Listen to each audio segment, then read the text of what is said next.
بسم اللہ الرحمن الرحیم. السلام علیکم. پروگرام ہے 11 تار اور میں ہوں وسیم بادامی. پروگرام کا آغاز ہم کریں گے 1 جولائی کو داتا دربار پر خودکش حملے ہوئے تھے. نتیجتاً 40 سے زائد شہادتیں ہوئی تھیں. آج تقریباً 3.5 ماہ کے اندر تیسرے بڑے مزار کو نشانہ بنایا گیا. 1 جولائی داتا دربار، 6 اکتوبر کو کراچی میں عبداللہ شاہ غازی کا مزار، اور پھر 25 اکتوبر یعنی آج بابا فرید گنج شکر کا مزار پاک پتن میں ایک حملے کا نشانہ بنا. اس لحاظ سے مختلف تھا کہ خودکش حملہ نہیں تھا، پلانٹڈ بوم تھا، لیکن 7 زائرین آج شہید ہوئے.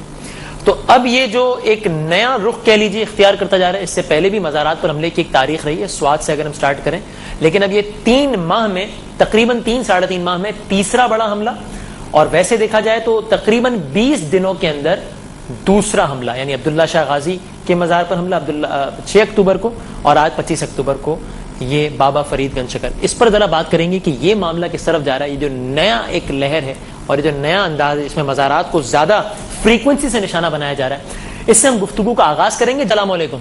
جی وعلیکم السلام ورحمۃ اللہ. بہت شکریہ آپ نے وقت دیا. منور صاحب، آپ کس حد تک ایگری کرتے ہیں سروت صاحب جو کہہ رہے ہیں یہ مزارات پر حملے یہ اپنے نظریات کو بندوق کی نوک پر تھوپنے کا شاخسانہ ہے، یا یہ کچھ بین الاقوامی ایجنڈا ہے اور یہ کوئی دوسرا معاملہ ہے؟ بہرحال سروت اعجاز قادری صاحب کو بھی میرا سلام پہنچے. جی جی بالکل پہنچا. جو دعا انہوں نے شروع میں کی تھی میں بھی اس پر آمین کہتا ہوں، اور یہ ہم سب کے جذبات ہیں. اصل میں صرف مسئلہ پاکستان کو غیر مستحکم کرنے کا نہیں ہے، بلکہ پاکستانی معاشرے کے اندر جس طرح لوگ مل جل کر رہتے ہیں، اس میں تمام فرقوں کے لوگ ہیں، تمام زبانیں بولنے والے مختلف علاقوں کے لوگ ہیں، اس معاشرے کو بھی غیر مستحکم کرنا پیش نظر ہے. اور بلکہ ان لوگوں کو حیرت ہوتی ہے جو لوگ یہ کام کر رہے ہیں کہ لوگ لڑتے کیوں نہیں ہیں آپس میں. فرقوں کی بنیاد پر لڑیں، مسلک کی بنیاد پر گریبان تھامیں ایک دوسرے کا، علاقائی بنیاد پر لڑیں، لیکن اس پاکستانی قوم میں بحیثیت مجبوری کلمے کی برکت ہے کہ اس قدر یکجہتی ہے کہ بات تو پوری کرتے ہیں، جو اعتراض ہوتا ہے وہ بھی کرتے ہیں، تجزیہ بھی کرتے ہیں، مورد الزام بھی کچھ لوگ ٹھہراتے ہیں، لیکن اس کے باوجود لوگ ادھر ادھر اگر نہیں لڑتے نظر آتے تو یہ اللہ کی طرف سے خیر کا اور برکت کا عنوان ہے. میں سمجھتا ہوں کہ دہشت گردی کا سلسلہ تو دراز ہو رہا ہے اور پھیلتا چلا جا رہا ہے، اور اگر بزرگوں کے، ہمارے بڑوں کے مزار بھی محفوظ نہیں ہے تو اس کا مطلب کوئی بھی محفوظ نہیں ہے، چاہے وہ داتا دربار ہو یا بابا فرید گنج شکر ہو.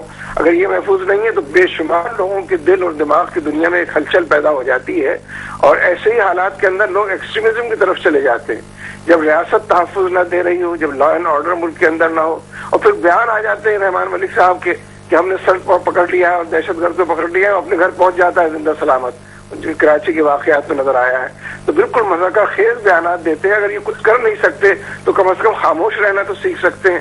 تو میں تو اس پر بڑی حد تک تشویش آپ کی شیئر کرتا ہوں، اور میں سمجھتا ہوں کہ اگر حکومت اس معاملے میں اسی طرح سے بات کو بگاڑتی رہے گی، بتنگڑ بناتی رہے گی، تو پھر لوگ خود ایسے انتظامات کر بیٹھیں گے اور ان راہوں پر چل پڑیں گے کہ جس میں پھر یہ کہیں گے ہماری ریٹ ہم سے گم ہو گئی. ٹھیک ہے. تو منور حسن صاحب، آپ مجھے بتائیے گا، آپ اس بات سے ایگری کرتے ہیں کہ یہ 80s کا جو حوالہ دے رہے ہیں، ظاہر ہے اس کو ضیاء صاحب کے دور سے وہ کر رہے ہیں، کنیکٹ کر رہے ہیں، تو یہ وہی جس طرح سروت صاحب اشارہ کر رہے ہیں، ہم انہی ایلیمنٹس کی اس میں انوالومنٹ سمجھتے ہیں، یا یہ بالکل کوئی اور ہی معاملہ ہے اس سے آپ کے خیال میں؟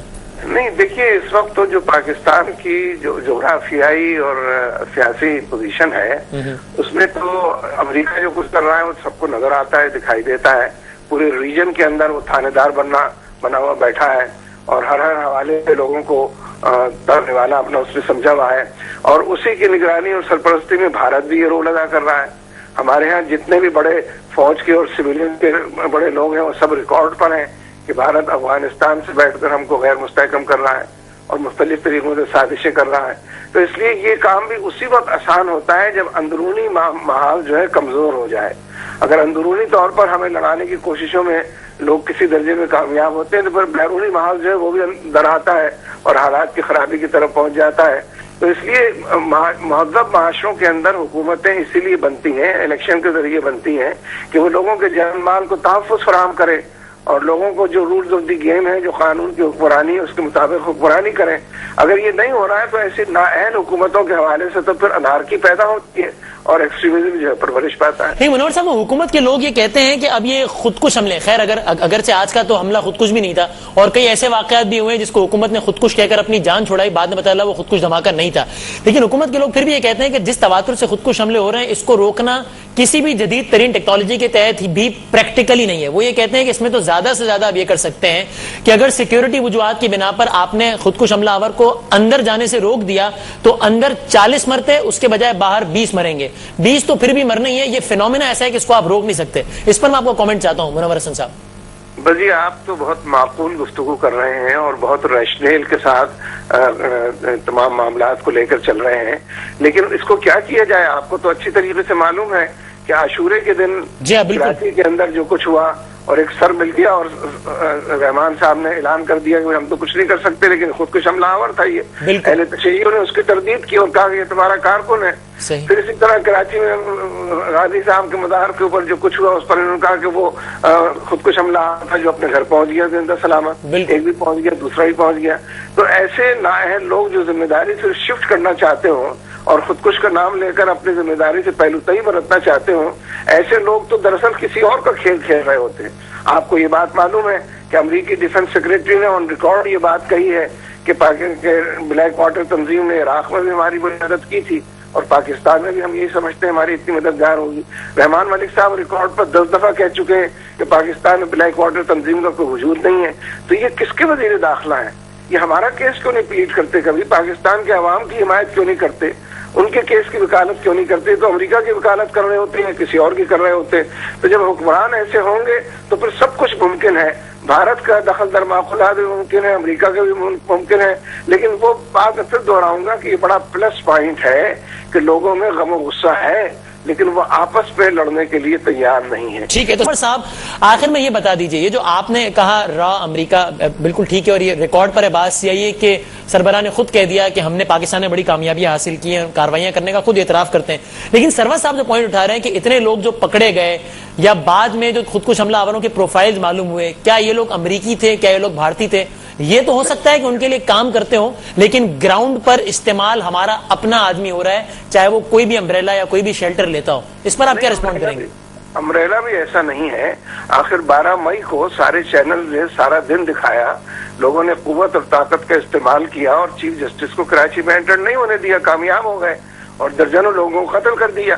12 مئی کے حوالے سے کوئی کارروائی تو نہیں. کوئی اتفاق ہے قادری صاحب کی بات سے؟ جو لوگ پکڑے جاتے ہیں وہ تھوڑے دنوں کے بعد چھوڑ دیے جاتے ہیں. اسی طریقے سے 9 اپریل کو جو وکیلوں کو زندہ جلایا گیا، جلانے والے بھی موجود ہیں، ان کے نام بھی لوگوں کو معلوم ہے، لیکن کوئی کارروائی نہیں ہوتی. اور آپ کے شہر کے اندر تو روز ٹارگٹ کلنگ ہوتی ہے. آپ ذرا قانون لے کر نکلیں بازار کے اندر، فوراً پکڑے جائیں گے، اس لیے وہ غیر قانونی ہوگی، لیکن قاتل نہیں پکڑے جاتے. اس کا مطلب ہے کہ آپ کی بات ٹھیک ہے کہ باہر سے بیٹھ کر تو جو لوگ کر رہے ہیں کام وہ اندر ہی لوگوں کے ذریعے سے کرتے ہیں اور اندر کے لوگوں کی پارٹیاں ہیں وہ حکومتوں کے اندر شامل ہیں اور ان کے نام نامی اس پہ گرامی سے لوگ واقف ہیں. ان کی FIR کٹوانا چاہتے ہیں تو لوگ FIR نہیں کاٹتے ان کی. چلیں، بہت بہت شکریہ آپ کا جناب سید منور حسن صاحب، امیر جماعت اسلامی.